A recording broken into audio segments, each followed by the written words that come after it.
بڑے پیارا یہ تصور ہے، ذہن میں رکھیے، یہ اللہ کا ایک باغ ہے، ہر فرد نوع بشر اس کا ایک پودا ہے۔ اللہ چاہتا ہے یہ پروان چڑھے۔ لقد خلقنا الانسان فی احسن تقویم، ہم نے تو اس انسان کو بہترین ساخت پہ پیدا کیا، اعلیٰ ترین مقام پر پیدا کیا، پھر یہ گر جاتا ہے، یہ پستیوں میں کی طرف متوجہ ہو جاتا ہے۔ اللہ تو چاہتا ہے اوپر آئے، بڑھے، پروان چڑھے اس میں وہ ساری استعدادات جو ہم نے بدیت کی ہیں، وہ ساری پوٹینشیلٹیز جو اس کے اندر ہم نے رکھی ہیں، لیکن یہ غلط عادات، غلط توجہات، شہوات، دنیاوی لذات اس میں پھنس گیا، سینسول گریٹیفیکیشن، اسی کے چکر میں اپنی پوری قوت اور توانائی ضائع کر دی، یا یہ کہ بڑی پست توجہات، پست مقاصد قائم کر کے اسی میں زندگی گزار دی۔ اللہ تعالیٰ چاہتا ہے اس سے انسان بچے، اور یہ چیزیں کیوں آتی ہیں؟ یہ فکر کی پستی کا نتیجہ ہے۔ ما قدر اللہ حق قدرہ، اگر اللہ تعالیٰ کی معرفت حاصل ہو جائے جیسے کہ اس کی معرفت کا حق ہے، تو انسان ان پستی میں کبھی مبتلا نہیں ہوگا۔ اگر آپ نے اس کے باطن میں، اس کے ذہن اور فکر میں وہ بلندی فکر کی پیدا کر دی، ایمان باللہ، توحید کامل کے ساتھ، ایمان بالآخرہ، ایمان بالرسالت، تو یہ تمام جو ہے یہ جھاڑ جھکاڑ خود بخود گر جائے گا، نکل جائے گا۔ یہ ہے طریق تزکیہ محمد الرسول اللہ کا صلی اللہ علیہ وسلم۔ ہمارے ہاں وہ طریقہ خانقاہی جب اختیار کیا گیا، جب قرآن کو پس منظر میں پھینک دیا گیا، قرآن مجید میں یہ الفاظ آئے ہیں، نبذ فریق من الذین اوتوا الکتاب کتاب اللہ وراء ظہورہم، جن لوگوں کو اللہ نے کتاب دی تھی ان میں سے ایک گروہ نے اللہ کی کتاب کو اپنی پیٹھوں کے پیچھے پھینک دیا ارادی طور پر۔ اس امت نے بھی قرآن کو پیچھے پھینکا ہے۔ اس کے بہت سے اسباب ہیں۔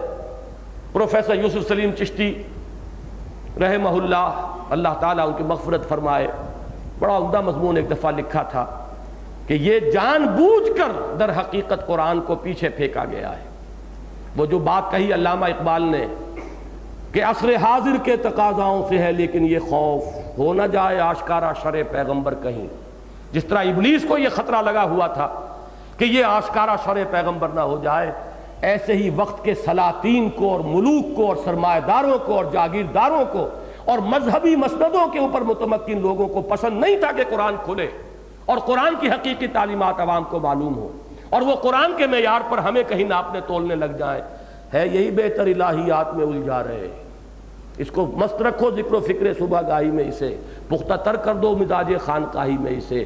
جانتا ہوں میں یہ امت حامل قرآن نہیں، اور یہ قرآن ہی کی طرف کہیں دوبارہ رجوع نہ کر لے، ہمارا تو سارا پول جو ہے کھل جائے گا۔ یہ تو بتائے گا کہ قرآن کا نظام کیا ہے، قرآن کیا چاہتا ہے۔ یہ در حقیقت جان بوجھ کر قرآن مجید کو بند کیا گیا۔ اسے بناؤ کتاب مقدس، بس پڑھو ثواب حاصل کر لو، باقی فتویٰ پوچھنا ہے ہم سے پوچھو، ہم کائے کے لیے، تم کیوں قرآن پڑھتے ہو؟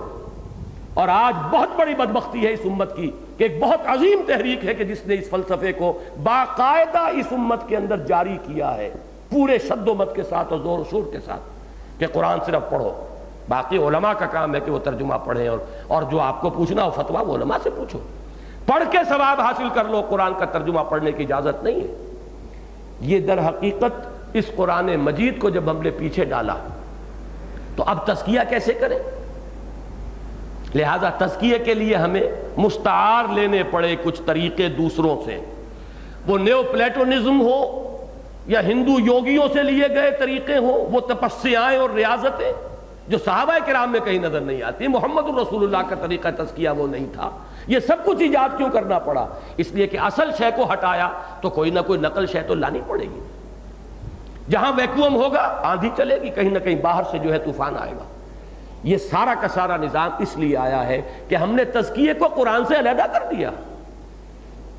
اللہ تعالیٰ جزا دے علامہ اقبال کو اس دور میں جس شد و مت کے ساتھ انہوں نے اس کو ظاہر کیا ہے۔ صوفی پشمینہ پوش حال مست، از شراب نغمہ قوال مست، آتش از شیر عراقی در دلش، در نمی سازد بقرآن محفلش۔ صوفی پشمینہ پوش اونی لباس پہن کر بیٹھے ہوئے ہیں صوفی صاحب، اور قوالی ہو رہی ہے، کوئی حافظ کا شعر ہے، عراقی کا شعر ہے، اس پر تو حال آ گیا ہے، اور اس پر تو گویا رقت طاری ہو گئی ہے، لیکن اس کی محفل میں قرآن کا گزر نہیں ہے، قرآن سے رقت طاری نہیں ہو رہی۔ جبکہ صحابہ کرام پر ترى اعینہم تفیض من الدمع مما عرفوا من الحق، یہ کیفیت قرآن سے ہوتی تھی۔ وَإِذَا سَمِعُوا مَا أُنزِلَ إِلَى الرَّسُولِ تَرَى أَعْيُنَهُمْ تَفِيضُ مِنَ الدَّمْعِ مِمَّا عَرَفُوا مِنَ الْحَقِّ، جب انہوں نے سنا وہ کلام جو رسول پر نازل ہوا تھا، ان کی آنکھیں بہہ نکلی ندیوں کی صورت میں، یعنی آنسوؤں کی ندیاں بہہ نکلی ان کی آنکھوں سے۔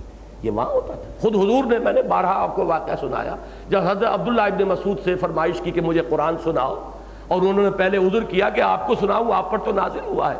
جب آپ نے پھر فرمایا تو سورہ نساء کی تلاوت شروع کی، اور تھوڑی دیر کے بعد حضور نے فرمایا حسبک حسبک، بس کرو بس کرو۔ اب جو آنکھ اٹھا کے دیکھا تو حضور کی آنکھوں سے آنسو رواں ہیں۔ قرآن کا جو وہ تزکیے کا جو اس کی تاثیر تھی، اس کو تو ہم نے کیا ٹھپ۔ اب ظاہر بات ہے اس کے لیے کہیں نہ کہیں سے سبسٹیچیوٹ تو لانا پڑے گا۔ اس تزکیہ محمدی میں اہم ترین شے قرآن ہے۔ خود قرآن کی اپنی نصوص، اپنی نص قطعی، یا ایھا الناس قد جاءتکم موعظۃ من ربکم وشفاء لما فی الصدور۔ شفاء لما فی الصدور تو یہ ہے تزکیہ، اور کس بلا کا نام ہے؟ سینوں کے اندر جو کچھ ہے اس کی شفا۔ سینوں میں آپ کے غلط ارادے، غلط امنگیں، غلط عزائم، غلط مقاصد، غلط تمنائیں، غلط آرزویں ہیں نا، جنہوں نے یہاں پر ڈیرے لگائے ہوئے ہیں۔ ان غلط امنگوں، غلط آرزوؤں، غلط تمناؤں کو کاٹ کر اور صحیح آرزو، صحیح امنگ، صحیح محبت اللہ کے ساتھ اگر پیدا کر دی جائے تو یہی تو تزکیہ ہے۔ اور وہ تزکیہ کس سے ہوگا؟ قرآن سے ہوگا۔ شفاء لما فی الصدور وَنُنَزِّلُ مِنَ الْقُرْآنِ مَا هُوَ شِفَاءٌ وَرَحْمَةٌ لِّلْمُؤْمِنِينَ وَلَا يَزِيدُ الظَّالِمِينَ إِلَّا خَسَارًا۔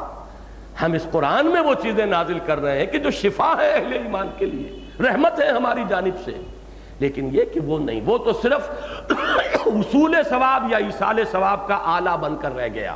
لہذا جب اس کو یہاں سے اس کانٹیکسٹ سے نکال دیا گیا، علیحدہ شے بنا لیا گیا، تو لازماً اس کے لیے مفہوم خارج میں اس کا مصداق بھی علیحدہ تلاش کرنا پڑا۔